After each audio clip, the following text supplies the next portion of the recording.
a Garage Geek Hodge Podge.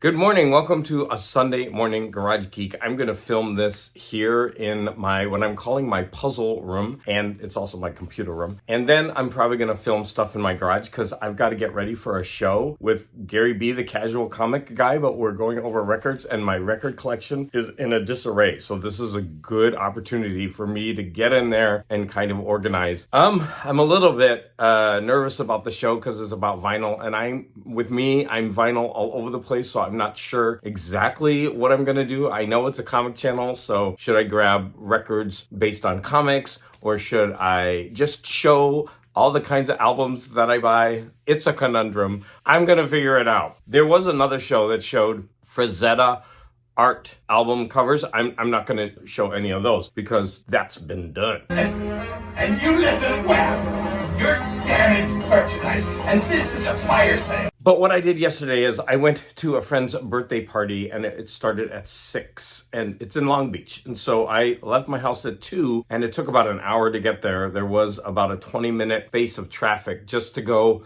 like a couple miles. Took 20 minutes. That's always a drag, but you know, it's part of LA life. My main reason for going early was I wanted to go to a museum. When I pulled in, there were people in the parking lot, and they asked me, where are you trying to go? And I'm like, oh, I'm going to go to the museum, Long Beach Museum of Art. And they're like, oh, they're between exhibits. So the main museum isn't open, but the gift shop is. So I parked anyway, and I walked around because I was able to get some great views of Long Beach because it was kind of elevated over the beach. The museum itself is on beautiful grounds, and the building is gorgeous. But I wasn't able to go inside, and even the gift shop looked closed. I was going to go to a bookstore anyway, so I quickly Yelped bookstores, record stores, I said that already, vinyl, used, comic book shops, of course. And so I found, not far from the museum, there was a strip with, it was very gay friendly, gay flags everywhere, like when you do the crosswalk, it was like the rainbow flag. I was like, cool. I mean, that's always nice to see. And then, for somewhat of my persuasion, but they had a ton of thrift stores and record stores. So, one record store and a bunch of thrift stores. And I had a lot of fun. So I'm going to show you what I got at the record store. Right outside the record store, they had a $1 bin, and I found this movie themes with Kim Novak. I don't know about you, but I think that is a freaking gorgeous cover for $1. I wanted it. And I mean, there's the back. It's got some kind of boogers on it, but let me rub it again. Boogers. It didn't have a sleeve. I'll give it a sleeve. It's on this Craftsman label. Oklahoma, Love is a Many Splendored Thing, Stranger in Paradise. You know this is going to be cheesy as all hell. I don't care. Ooh, Some Enchanted Evening. Gigi. I hate the movie Gigi. Hate it. Each time I see a little girl of 5 or 6 or 7, thank heaven for little girls. Okay, this was the most expensive one I bought. It is this Josh White, The Story of John Henry, a musical narrative. Now, it is a little dirty right between his legs. Josh, what were you doing? I mean, John Henry, what were you doing? Like, but I'm hoping with cleaner that will come off, because I paid $5 for this because look at that stellar cover. Look at this thing. Oh, I just realized that maybe someone taped it at the top. No, that's just the album cover. Yeah, there's Josh White there. He doesn't have his shirt on, and he's looking good without his shirt on. Wait, let's show his chest off. Okay, and then I love the New World Symphony by Dvorak. I'm not sure if I have this, but this was $3, and I like this 4 series. I went ahead and bought that. Isn't that cool? Look at this gatefold. Well, it's not really. I thought it went wrap around. It doesn't. But there's the back. But look at that. I'm just hoping both these stickers come off. I'm praying. And then finally, this was $2. And this is the one I struggled with. I wasn't sure if I really wanted it or not. Please let me know in the comments. Do you like this? I mean, it's a little bit weird, creepy art. I mean, look at those faces. This looks like one of the characters from that show, the cartoon show. The same artist who did Boris and Natasha. I mean, he looks like that guy. And then he just looks like a zombie in this picture. But for some reason, I was like, I'm not letting this art go by. It's just fun and funky. And what's this? Oh, maybe it's like a sash. Maybe he's, I don't know, a UN worker. I don't know. But what do you think? Was this worth $2? Would you buy that album? It's an Angel label. And then as I was leaving, I saw a bin of, well, they had a whole like section of 45s. I found 2 Italian ones. This one was 99 cents. And although it has ringwear for 99 cents, I thought the art was kind of neat. And this is Angelo Branduardi. Branduardi, there's an I right there, kind of hidden. Cogli la prima mela. Cogli means with the first, la prima, and I'm not sure what mela means. And then the backside says, sei tu sei cielo. If you are the sky, I think that's what that means. And then this one was cheesy, but I thought, how fun. I'm going to listen to these and see if they're fun. This is Viola Valentino. And it says, compra me, which means buy me. And I guess I did. And this has a side. Look at that label. Isn't that cool? Paradiso. Wait, I didn't show the label on this one. Let's go back and look at it. Oh, it's a Polydor. So that's what I got at the record shop. So then I went down the street to a thrift. I went to one thrift store and then I ate and I went to another thrift store and I didn't realize it, but they were closing. I grabbed this book. I thought, what a cool book for $3. So this is The Past Through Tomorrow, Robert Heinlein. Now, I don't like when text covers up the art like that, but it's a nice small book. And then look at the back. It's a wraparound cover. And then you get that art on the back. Shame on them for killing the art with this. But what a cool book for $3. And, I mean, it's Robert Heinlein short stories for $3. Look at this beautiful book. It was one of those thrift stores where they have different colors. So there's a green sticker on it that I'm hoping will come off. As I was in line, I saw a puzzle section. So they were announcing, we're closing, please get in line. And I was a rebel and I ran back and looked at the puzzles. And so I grabbed this Rocky Mountain National Park. I'm not a fan of this art, but I am a fan of the national parks.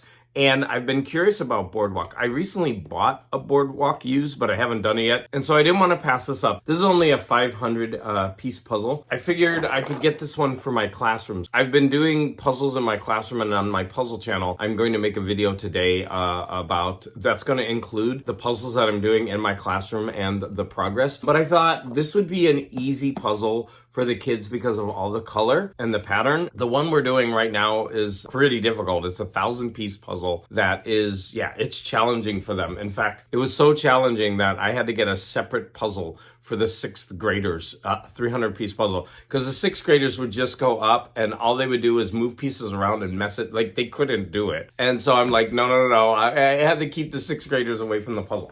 The problem was, it was last minute. I ran up in line and then I got these 3 items and it was $15 at a thrift store. And I was like, what? But that's my bad because I didn't check. So that would mean each one of these was $6. That's expensive for a thrift store puzzle because you don't even know if all the pieces are there. And then this for $3, but they were closing. And so I was just like, no, it's fine. Just do it. So by that time, it was right around 5 o'clock. After the museum, I was going to go to a bookstore that I saw called Planet Books because it looked like a bookstore that I would like. So I searched on Yelp and it says closes in like 3 minutes. So I was like, damn. Because I didn't need to go to the party until 6 and I was stuck there for an hour and I was like, ugh. So I was just like, you know what? The place was a mile from the party. I'm like, let me just go and try. Maybe they'll be open or maybe there will be some interesting things around it. And when I went there, it was still open. I was like, thank the lucky stars. I'm going to show you what I bought, but I'm going to run some footage because they had the mother load of vintage paperbacks. Like I was looking around and at the very end, I found the vintage paperbacks. And the guy was telling me as I was checking out, he's like, oh, a lot of people have been stealing them. We have a problem because they have it around the corner. And right next to it is like open because it's in like a hangar with a metal roof and a concrete floor. And he says, oh, we normally, because I was asking him about why they stayed open. He's like, oh, like 2 weeks ago, we had to close at 3 because it was 90 1 degrees outside, but it was 98 degrees inside. They had this giant fan running. He's like the tin roof, like the metal roof just heats up, and it like heats up the whole store. It was one of those old school bookstores that was so cool. They had a huge section of dollar books. And so I grabbed these, but it ended up to be false because I'll tell you why. And I should have been mad, but I wasn't. $1. I found this book, the 8th annual edition of the year's best sci-fi. I mean, for $1. We'll talk about that. I found this book, The Midnight Machine, John W. Campbell, and this was also $1. Now, there was another one on the shelf that was all beat up, and this one is like really nice. They had about 10 or 12 Perry Rodin books, and Sleepy Reader collects these. So I texted him, but he didn't respond in time. And so I don't know which ones he has. I didn't want to buy all of them. Some of them were in good condition, some weren't. So I didn't want to buy them all. And then he had them. And if he needs them, I can always go back. I bought 2. And Sleepy, if you don't have these, then they're yours. I bought them because they were in good condition and I liked the covers. And they were 2 in a row. I bought number 49, which is Solar Assassins. I thought the cover was neat. I mean, look, the condition is nice. And then number 50, because it was a 50, and I mean, look at that cover. Just fun. I mean, so Sleepy, if you don't have these are yours. And I also bought this book, the Hugo Winners, 1976 to 1979. This was only $7. Now, this is it's written right there. Now, this is a book that is really nice, but I may not keep. I mean, this could be a gift to somebody after I actually read it, but it takes me a while to read things. So when I went to the counter, the guy was like, oh, I'm sorry, we priced these books so long ago that we have to adjust the price so they're $2 each. And I was like, all you have to do is change the little sign. Like it's the sign says $1 each. All you have to do is change it to 2. So I don't know if you're trying to scam me because you're closing and you think you can get the money out of me. No, I don't know. I didn't care, but I mean, it's an easy fix. Just change the sign from $1 to $2. Like, how hard is that? But anyways, he was really nice. He was telling me about how people are stealing the books there because they're in the back. And I was like, yeah, all you have to do is throw them outside the window and then go out and pick them up. And he's like, no, people just put them in their bags. They were like priced between $10 and $40. Like the guy put them in bags and he researched them. So they are really, really high priced. So they were out of my range. Next time I go back, I'll look through them more carefully. But if you have a seller who sells them based on the value, like it's going to take a long time to sell all of those. Like you priced me out of it.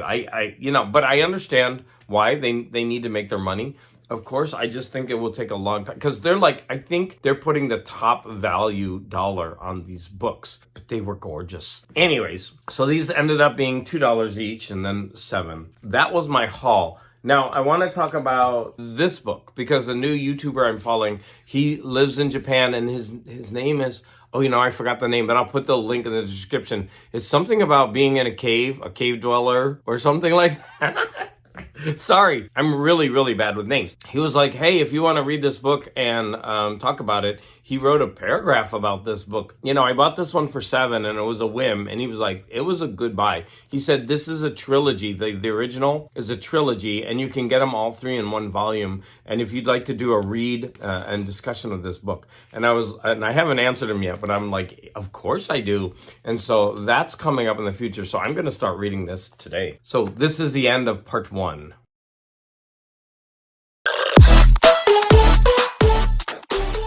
Jesus Christ.